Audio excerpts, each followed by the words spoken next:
Hello friends, welcome back to my YouTube channel Delhi को vlog. कैसे आप लोग? उम्मीद है सब अच्छे होंगे, सब बढ़िया होंगे और जो अपनी प्रिपरेशन है वो भी आप लोग अच्छे से कर रहे होंगे।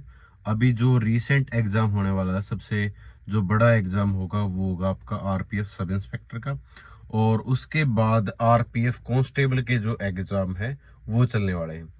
फिलहाल मैं बात करूंगा दिल्ली पुलिस की, क्योंकि जो आपकी ड्रीम जॉब है, जिस पे सबसे ज्यादा कमेंट आते हैं कि सर दिल्ली पुलिस के बारे में ही बताओ, ठीक है, कि क्या क्या चीजें रहने वाली हैं, एक बार अच्छे से क्लियर कर दो कि आपकी एज के अंदर छूट मिलेगी या नहीं मिलेगी, फॉर्म कब से अप्लाई हो सकते हैं, ठीक है, और क्या क्या चीजें आपकी रिक्वायरमेंट है। क्योंकि बहुत सारे ऐसे बिगनर्स भी हैं जो पहली बार मेरे से जुड़े हैं और पहली बार ही दिल्ली पुलिस का एग्जाम हो देना चाहते हैं, और मैं कोशिश करता हूं कि पहले ही एग्जाम के अंदर जो स्टूडेंट है वो एग्जाम क्लियर कर दे। क्योंकि अगर उसको पहले से ही पता होगा कि क्या क्या गलतियां नहीं करनी है, किन किन गलतियों से बचना है, किस समय पर क्या चीज पढ़ाई करनी है, किस चीज की, ठीक है, मॉक है वो किस तरीके से लगाने हैं, तो अगर पहले से ही आइडिया होगा कि आपका फिजिकल है वो कब होगा, ठीक है, तो उससे जो राह है, जो रास्ता है वो आसान हो जाता है। क्योंकि बहुत सारे इस तरीके से धोखे में भी रखते हैं कि नहीं, अभी वैकेंसी नहीं आएगी, दिसंबर में वैकेंसी आएगी, 2026 में वैकेंसी आएगी। मैं वीडियो बहुत बार लेके आ चुका था पहले भी, ठीक है। बच्चे ये कहने लगे थे कि सर आप बार बार दिल्ली पुलिस के ऊपर वीडियो, क्योंकि मेरे को कॉन्फिडेंस था, ठीक है, मैंने पता कर रखा था जो रिक्रूटमेंट सेल है, तो उन्होंने भी एक चीज क्लियर कर दी थी कि हाँ वैकेंसी आ रही है आप लोगों की। इसलिए मैं इतने कॉन्फिडेंस से आप लोगों से कह पा रहा था कि हाँ आपकी जो वैकेंसी है वो जरूर देखने को मिलेगी, और उसका रिजल्ट आप लोगों ने देख लिया होगा। अब बहुत सारे यूट्यूब चैनल है वो उस चीज को चलाएंगे कि हाँ वैकेंसी आ रही है, उस प्रूफ के साथ, जो मैंने लगभग सबसे पहले ही आप लोगों को बता दिया था कि हाँ आपकी वैकेंसी है वो इतनी आ रही है। तकरीबन तकरीबन आपकी 5800 6000 के आसपास वैकेंसी है। उससे भी ज्यादा वैकेंसी देखने को मिल सकती है, उम्मीद करता हूँ। सबसे पहली बात, बच्चे ये पूछ रहे हैं कि सर डेट ऑफ बर्थ है वो कब से काउंट होगी, ठीक है, मैं 18 का हो पाऊंगा या 25 का ओवरेज हो जाऊंगा, ठीक है, उस हिसाब से। तो मैं आप लोगों को क्लियर कर दूं, आपकी जो डेट ऑफ बर्थ है वो 1/1/2025 से काउंट होगी। 1/1/2025 से आपकी एज है वो काउंट की जाएगी। दूसरी चीज ये था कि एज के अंदर किस तरीके से रिलैक्सेशन मिलता है। जो आपका ओबीसी सर्टिफिकेट होता है ना, ओबीसी सर्टिफिकेट अगर जिसके पास है उसको 3 साल का रिलैक्सेशन मिलता है। मतलब वो 28 साल तक फॉर्म है वो भर सकता है, वो लड़का हो या लड़की हो, ठीक है। जो स्पोर्ट्स कोटे वाले होते हैं उनको छूट मिलती है, और जो एक्स सर्विसमैन वाले हैं, उनको छूट मिलती है। और जिन जो ऐसे बच्चे हैं जिनके फादर दिल्ली पुलिस के अंदर जॉब कर रहे हैं, ठीक है, उनको भी रिलैक्सेशन मिलती है, ठीक है, जो डिपेंडेंट है। और एससी और एसटी वालों को 5 साल की रिलैक्सेशन है वो मिलती है, ठीक है। कुछ कह रहे थे कि सर एक्स्ट्रा छूट मिलेगी, जनरल वालों को 2 साल की छूट मिलेगी। नहीं भाई, छूट नहीं मिलेगी, आपकी एज क्राइटेरिया है वही रहने वाला है, 18 से 25, ठीक है। तो डॉक्यूमेंट यही होते हैं आपके। ओबीसी आपका 3 साल का पुराना चल सकता है, SC ST 5 साल पुराना चल सकता है, SC ST स्टेट का भी चल जाएगा, सेंटर का भी चल जाएगा। ओबीसी EWS आपका चलेगा सेंटर का, ठीक है। दूसरी बात ये थी कि क्या सर जनरल वाले, बहुत सारे ऐसे बच्चे पूछ रहे थे सर क्या हमें फायदा मिलेगा। बहुत फायदा मिलता है भाई। अगर आप EWS क्राइटेरिया के अंदर आते हो और बनवाना चाहते हो तो आप बनवा लो पहले से ही। उसमें ये मान लो कट ऑफ के अंदर 7 से 8 नंबर एटलीस्ट, ठीक है, फर्क पड़ता है जनरल कैटेगरी से, ठीक है। दूसरी चीज, दिल्ली पुलिस की कट ऑफ है वो कभी भी हाई नहीं जाती, कि कभी भी आप नहीं देखोगे कि 80 85, ठीक है, 88 इस तरीके से कभी नहीं गई है। जब नॉर्मलाइजेशन भी नहीं था, नेगेटिव मार्किंग भी नहीं थी, ठीक है, उस टाइम पर ये मान लो 76 गई थी, ठीक है, जो 2018 की भर्ती थी उसकी गई थी 76, ठीक है। और जो 2022 की थी हमारे वाली थी वहां गई थी 73, और अब की बार तो और भी 70 से ही कम रहेगी थी, 68 के आसपास। तो आपकी 70 के आसपास अगर आप स्कोर बना लेते हो फाइनल एग्जाम के अंदर, बिन रा स्कोर होता है ना जो आपका, वो अगर आपका 70 के आसपास हो जाता ना, फिर नॉर्मलाइजेशन हो गए 4 से 5 नंबर तो एटलीस्ट बढ़ ही जाते हैं। तो 75-76 का जो स्कोर है वो बेहतरीन स्कोर हो जाता है, अच्छा स्कोर हो जाता है, ठीक है।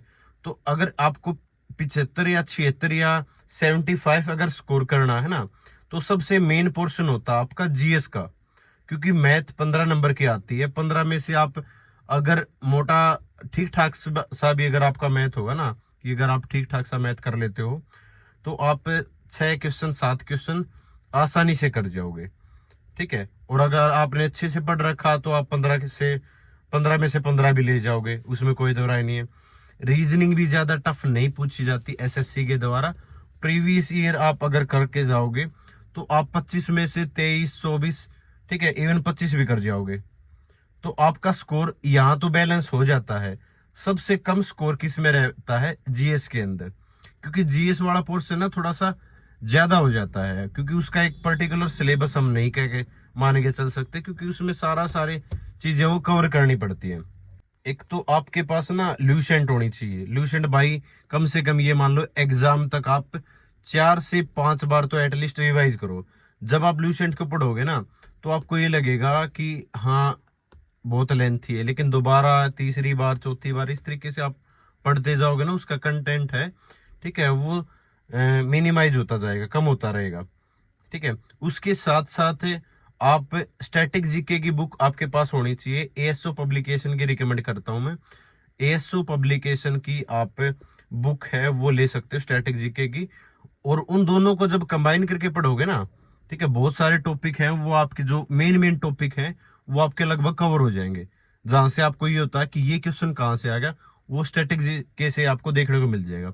और स्टैटिक जीके का ये मान लो कि 50 में से 18 से 20 क्वेश्चन स्टैटिक जीके से ही पूछे जाते हैं, ठीक है। आप ल्यूसेंट पढ़ो, स्टैटिक जीके पढ़ो, प्रीवियस ईयर की कोई भी बुक ले लो, किरण की ले लो, ठीक है, पिनेकल की ले लो, जहां से भी जो भी पढ़ रहे हो, ठीक है। तो ये चीजें कवर कर लो। साथ में करंट अफेयर अभी से स्टार्ट कर दो।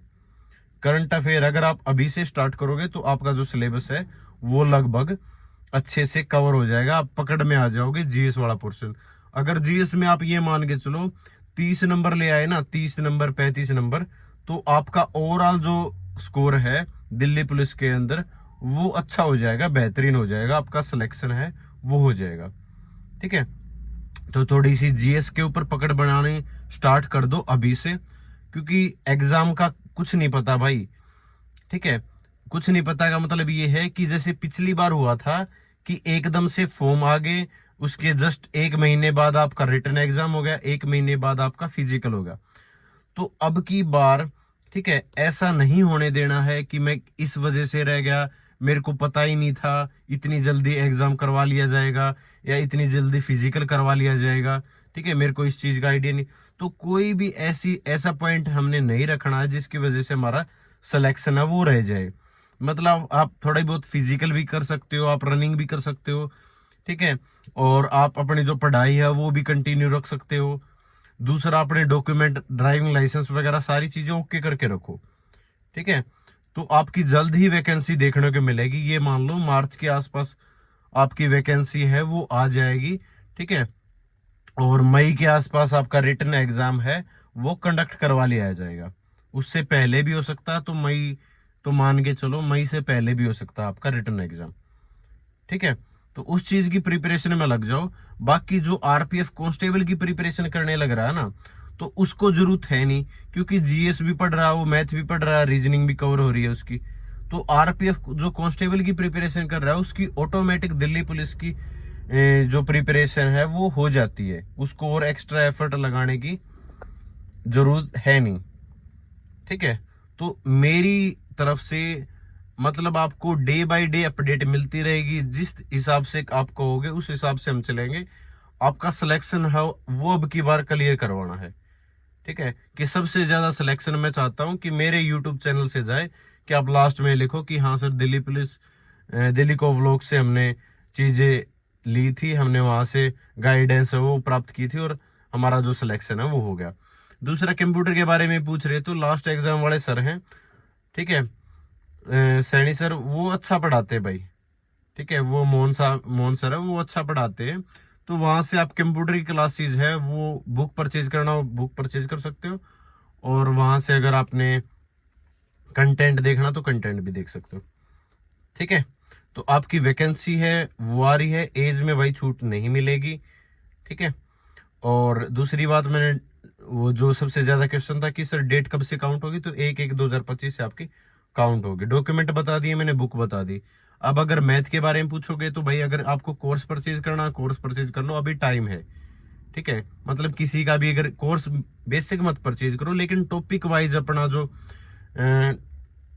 आपके जो टॉपिक वाइज जितने भी आपके वो है ना यूनिट्स है, वो सारी सारी कंप्लीट कर लो। मैथ की परसेंटेज है, यूट्यूब से सारा सारा कंटेंट है वो हो जाएगा। वहीं से आप एक बार सारा सारा जो अपने नोटबुक के अंदर है वो नोट कर लो, और एक बार सिलेबस है, सबसे मेन बात होता है आप सिलेबस कवर करो अच्छे से, ठीक है। उसके बाद आपकी बाद की बातें हैं, ठीक है, कि आपको मॉक कहाँ से लगाने हैं। एटलीस्ट पहले सिलेबस पे फोकस करो। और जो भी ये कह रहा है ना कि हमारी तो सिर्फ प्रिपरेशन है, चाहे बेशक कल टेस्ट ले लो, कल एग्जाम करवा लो, ठीक है, वो धोखे में रह जाएंगे। क्योंकि जो आपकी जीएस है ना वो किसी का साथ नहीं देती भाई, वो किसी की नहीं होती। जीएस में नहीं पता कुछ भी क्या पूछ लिया जाए, ठीक है, किसी को कोई भी आइडिया नहीं होता। तो इसलिए कह रहा हूं कि अपने जो जो जो चीजें आपके सामने आती हैं उसको आप नोटबुक के अंदर नोट करो, और वहीं से आप रिवीजन है वो स्टार्ट कर दो, ठीक है। तो बाकी वीडियो लेके आते रहेंगे, इसमें कोई शक नहीं है, आप चैनल से जुड़े रहो, ठीक है। और जब तक नई वैकेंसी है उसकी सारी सारी अपडेट वो मिलती रहेंगे, और बाकी और भी एग्जाम अगर आते हैं साथ में तो उनकी भी अपडेट है वो चैनल पे दे दी जाएगी, ठीक है।